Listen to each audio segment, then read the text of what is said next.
Operation Valentine Telugu film review by allrounder star Ballem Venumadhav.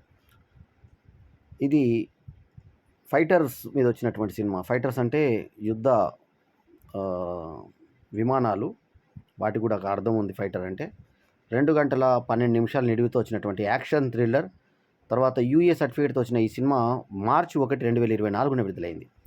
అయితే జనవరి 25న గురువారం రోజు విడుదలైనటువంటి మరో సినిమా 2024లోనే వచ్చిన సినిమా ఫైటర్. అది హృతిక్ రోషన్, దీపికా పడుకునే కాంబినేషన్లో వచ్చిన సినిమా, అనిల్ కపూర్ ముఖ్య పాత్రలో వచ్చిన సినిమా. దానికి కొంత పోలి ఉంది సినిమా, ఎందుకంటే అందులో కూడా ఫైటర్ విమానాల గురించే, ఇందులో కూడా ఫైటర్ విమానాల గురించే. ఆపరేషన్ వాలంటైన్ అనేది ఒక తెలుగు, హిందీ భాషల్లో చేసినటువంటి సినిమా.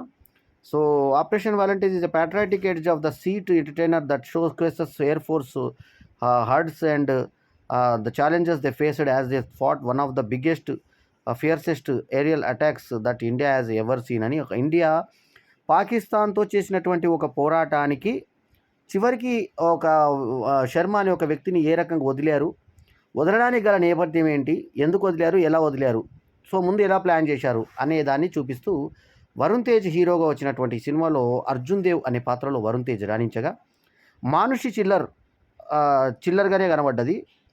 ఆహనా గిల్ పాత్రలో ఆమె ఈ సినిమాకి పరమ మైనస్గా నిలబడింది. ఏ రకంగా అంటే వరుణ్ తేజ్ హీరో ఫేస్కి కానీ, తర్వాత ఆయన యొక్క హైట్కి కానీ ఏ రకంగా కూడా మ్యాచ్ కాలేదు. నవదీప్ కబీర్ పాత్రలో ఎప్పట్లాగానే సపోర్టింగ్ పాత్ర ఉన్నంతలో రాణించే ప్రయత్నమే చేశాడు. రుహాని శర్మ ఒక కథానాయికగా నటించే ప్రయత్నం చేసింది. ఆమెకు వచ్చిన క్యారెక్టర్ పరిధి తక్కువైనా కూడా ఉన్నంతలో గ్లామర్, అంటే ఆమెని చూసినప్పుడల్లా ఒక అందమైన ఫేస్ను చూసిన ఫీలింగ్తో తాన్యా శర్మ పాత్రలు రాణించగా, పరేష్ పహూజా అనే అతను యష్ శర్మ పాత్రలో నటించాడు. ఈ యష్ శర్మను విడిపించడమే కథ. సో షతఫ్ ఫైగర్ రాజీవ్ బక్షి పాత్రలో నటించగా, సంపత్ రాజు మిర్చి సంపత్ అంటారు కదా మనకు, మయాంక్ మహత్రేగా, తర్వాత అభినవ్ గోమటం ధ్రువ్ పాత్రలో, తర్వాత ఆలీ రెజా రిషి ఖన్నా పాత్రలో నటించినటువంటి ఈ సినిమా సోనీ పిక్చర్స్ ఇంటర్నేషనల్ పతాకం మీద శక్తి ప్రతాప్ సింగ్ హాడా అనే అతను, సిద్ధు ముద్దా మరియు రినేసాన్స్ పిక్చర్స్ సహకారంతో నిర్మించాడు. మిక్కీ జే మేయర్ తెలుగు మ్యూజిక్ డైరెక్టర్ ఈ సంగీతానికి మ్యూజిక్ చేయగా, సాయి మాధవ్ బుర్రా ఈ సినిమాకి మన స్టార్ రైటర్, డైలాగ్ రైటరు. అట్లాగే హరికే వేదాంతం సినిమాటోగ్రఫీ నిర్వహించినటువంటి ఈ సినిమాకి నవీన్ నూలి ఎడిటర్ కాగా, కొల్లా అవినాష్ ప్రొడక్షన్ డిజైన్ చేశారు. ఇక సినిమాలో సెక్స్, తర్వాత రొమాన్స్, తర్వాత కామెడీ ఇలాంటి అంశాలు ఏవీ లేవు ఈ సినిమాలో. ఆపరేషన్ వాలంటైన్ అనేది సాదా సీదా దేశభక్తి చిత్రము. ఫైటర్ సినిమాని ఇందాకే చెప్పినట్టుగా పోలి ఉంటుంది. వరుణ్ తేజ్ డ్యూటీలో చాలా స్ట్రిక్ట్గా ఉంటాడు. అతనికి ఈ మానుషి అంటే ఈ హీరోయిన్ అంటే పాత్రల పేరు ప్రకారంగా మాట్లాడుకుంటే మనకి అర్జున్ దేవ్కిను ఆష్నా గిల్కి ఒక లవ్ ఉంటుంది. తర్వాత వీళ్ళు పెళ్లి చేసుకుంటారు.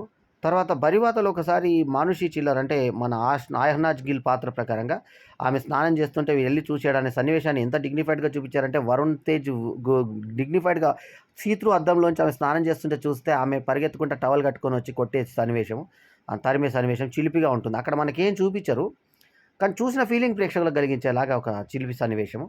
సరే, ఇంకేంటంటే ఈమె అతను ఒకటే దాంట్లో ఎయిర్ ఫోర్స్లోనే పనిచేస్తుంటారు. సో ఈ మళ్ళీ ఎప్పుడు ఛాలెంజ్గా తీసుకుంటాడు వరుణ్ తేజ్. ఒక దాంట్లో ఒక మిషన్, ఒక అంతకుముందు వాళ్ళ ఒక ఆపరేషన్ ఉంటుంది. ఆ ఆపరేషన్ ఫెయిల్ అయి ఉంటుంది. ఆ ఫెయిల్ అయిన ఆపరేషన్ ఏంటంటే, తక్కువ హైట్లో ప్రయాణం చేస్తూ యుద్ధ విమానం వాళ్ళకు ర్యాడర్కు దొరకకుండా ప్రయాణం చేసి శత్రు వాళ్ళ రహస్యాలు తెలుసుకోవాలనే ప్రయత్నం ఉంటుంది. పాకిస్తాన్లో కూడా ఒక అతన్ని వాళ్ళు పంపిస్తారు. సో వాళ్ళు యుద్ధ నౌకలు ఏ రకంగా ఫైట్ చేసుకున్నారు, ఆ తర్వాత ఏ రకంగా బాంబ్ బ్లాస్ట్ చేస్తున్నారు, వీళ్ళేమో స్థావరాల మీద వాళ్ళ ఒక స్థావరాలు ఏర్పరచుకొని అక్కడ నుంచి ఇండియాను పాడు చేసేటువంటి ప్రయత్నాలు చేస్తుంటే, ఆ స్థావరాలను ఏరుకోరి ఇతను మిసైల్స్ పంపించి అక్కడ యుద్ధ విమానాలతోటి ఇతను పేల్చేసి వస్తాడు. అయితే ఇట్లాంటి ఛాలెంజ్లు తీసుకుంటే ఇదే నీకు చివరిది రోజు అవుతుంది నాతో జీవితం అని చెప్పేసి భార్య వార్నింగ్ ఇస్తుంది. తర్వాత అతను రాక కోసం నిరీక్షిస్తూ ఉంటుంది. చివరాఖరికి అతను ప్రాణాలతో వస్తాడు. లాస్ట్కి ఒక అతన్ని శర్మను బంధించినా కూడా ఇంకా ఫ్యూచర్లో ఇంకా డేంజర్ చేయబోతున్నాం అంటే ప్రధాని మోదీ టైప్లోనో, లేకుంటే అప్పుడున్న ప్రధానిలో ఫేస్లోనో చేస్తే అప్పుడు వాళ్ళు అవతల వాళ్ళ ప్రధాని ఉన్నాడు, మోదీ కాదు, అప్పుడున్న ప్రధాని వేరు. అసలు అప్పటి ఉన్న ప్రధాని అప్పుడున్నటువంటి పాకిస్తాన్ ప్రధానితో మాట్లాడి సంధి ఒప్పందం చేసుకొని చివరికి శర్మని ఏ రకంగా రిలీజ్ చేశారు, ఇండియా ఏ రకంగా గెలిచింది అనేది ఈ యుద్ధ విమానాల కథ. సో నిర్మాణ విలువలు బాగున్నా సినిమా ఎందుకో ఆద్యంతము అక్కడక్కడ బోర్ కొట్టిస్తూ వెళ్తుంది మనకి. ఒక సినిమా అంటే నవరసాల సమ్మిళితం కాబట్టి 'ఆపరేషన్ వ్యాలంటైన్' అనేది వ్యాలంటైన్ అంటే మనమేందో ప్రేమికుల సినిమానేమో అనుకునేటువంటి ప్రమాదం ఉంది. సో, అటువంటి ఏమీ లేక కొంత, తర్వాత మనకు ఆల్రెడీ ఫైటర్ సినిమాలో చూసిన ఇది కొంత, తర్వాత అటు ఏ రకమైనటువంటి ఫిజిక్ కూడా సరిగ్గా వక్షాల దగ్గర నుంచి ఏది కూడా కొంచెం ఫిజికల్‌గా అంత అట్రాక్షన్‌గా మొఖంతో సహా అట్రాక్షన్‌గా కనిపించని 'మానుషి చిల్లర్' ఒక మైనస్‌గా పరిణమించినటువంటి సినిమాకి వరుణ్ తేజ్ కూడా ఏం పెద్దగా రాణించలేడు. కాకపోతే నటన మాత్రం వరుణ్ తేజ్ ప్రతి సీన్‌లో ఎక్స్‌ప్రెషన్స్ మాత్రం చాలా మెచ్యూర్డ్‌గా చూపించిన ఎక్స్‌ప్రెషన్స్ మాత్రం ఆకట్టుకుంటాయి మనల్ని. సో, ఓవరాల్‌గా ఒక యావరేజ్ సినిమాగా చెప్పుకోవాలి. అటు గొప్ప సినిమా అని కాదు, ఇటు తీసి పడేసే సినిమా కాదు. ఉన్నంతలో జస్ట్ యావరేజ్ సినిమాగా ఈ సినిమా 'ఆపరేషన్ వ్యాలంటైన్' నిలబడింది.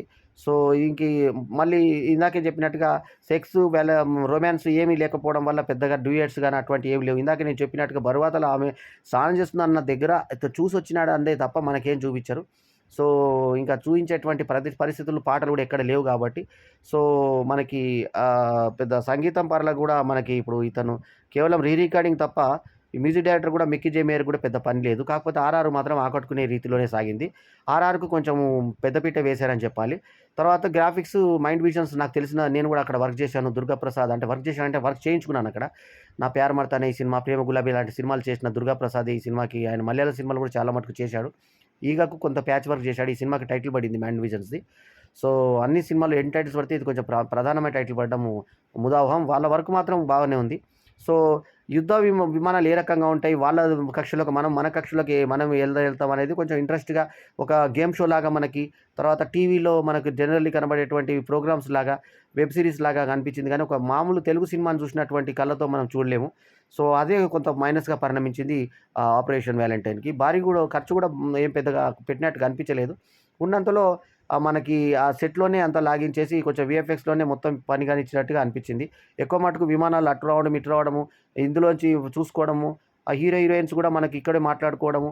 సో, బెడ్‌రూమ్‌లో కూడా వాళ్ళకి పెద్దగా అంత దేశం తప్ప ఇంకేం మాట్లాడుకోవడంకి సంబంధించింది లేదన్నట్టుగా, దేశభక్తి ప్రధానంగా సాగినటువంటి ఇతను అంతకుముందు నవదీప్ చనిపోతాడు. సో, నవదీప్ పాత్ర అనమాట. కబీర్ చనిపోతే ఆ కబీర్ దాంట్లో వెళ్ళినప్పుడు ఆయన గిల్లు ఉంటుంది. తర్వాత అర్జున్ దేవ్ ఉంటాడు, కబీర్ ఉంటాడు. తర్వాత వీళ్ళ ఫ్రెండ్ అతను రుహాని శర్మని ఇష్టపడుతుంటాడు, పరేష్ పహూజా, యష్ శర్మ. సో, ఆమె ఆల్రెడీ ఇతనికన్నా సీనియర్ అన్న సంగతి తెలీదు. అతను లీడర్ అని చెప్పుకుంటాడు. ఆమెని లీడర్ అని తెలుస్తుంది. ఆమెకు ఒక నిక్‌నేమ్ ఉంటుంది. అది చూసి ఎవరో పనికిరానోళ్ళు అనుకుంటే ఆడమే అని తెలీదు వాళ్ళకి. సో, ఓవరాల్‌గా ఏంటంటే ఈమె ముందు భర్తను వదిలిపెడతానంటుంది. దేశం కోసం నువ్వు ఇన్ని సాహసాలు చేస్తున్నావు, నీకేమైనా అవుతాయి అని చెప్పేసి భయంతో నేను వదిలిపెడతాను. ఇదే నా కాపురం లాస్ట్ డేస్ అవుతుంది అంటుంది. కానీ గెలిచిన తర్వాత అన్నాను గాని వెనక్కి తీసుకుంటున్నాను. నువ్వు నాకు కావాలి, దేశం ముఖ్యం మనకి అన్న తీరులో దేశాన్ని కాపాడిన తర్వాత చివరాఖరిన అట్లాంటి యష్ శర్మని నిజంగానే కాపాడినట్టుగా అప్పుడు ఇండియా ఏ రకంగా విజయం సాధించిందనే దాన్ని మనకి ఎండ్ టైటిల్స్‌తో చూపిస్తూ, మనకు చరిత్రను, గతంలో జరిగినటువంటి దాన్ని కూడా చూపిస్తూ, మనకు దేశభక్తి కలిగించే విధంగా 'ఆపరేషన్ వ్యాలంటైన్' ఎండ్ చేయడం మాత్రం మనకు నచ్చుతుంది. 3/5 ఈజ్ మై రేటింగ్. ఈ సినిమా జస్ట్ దేశభక్త ప్రియుల్ని, తర్వాత కొంచెము ఇక అట్రాక్షన్స్ ఏమి లేకున్నా పర్లేదు, ఏదో జస్ట్ సినిమా చూడాలనుకునే వాళ్ళని మాత్రమే ఆకట్టుకునే పరిధిలో సాగిందని చెప్పాలి. సో, ఈ వీడియో కనుక మీకు నచ్చితే లైక్ చేయండి, కామెంట్ చేయండి, షేర్ చేయండి. మా ఛానల్‌కు తప్పకుండా సబ్స్క్రైబ్ చేయండి. ఎల్లప్పుడు మీ ఆదరాభిమానులు నాటించే మీ ఆల్రౌండర్ స్టార్ బల్లెం వేణుమాధవ్. నమస్తే. జై హింద్.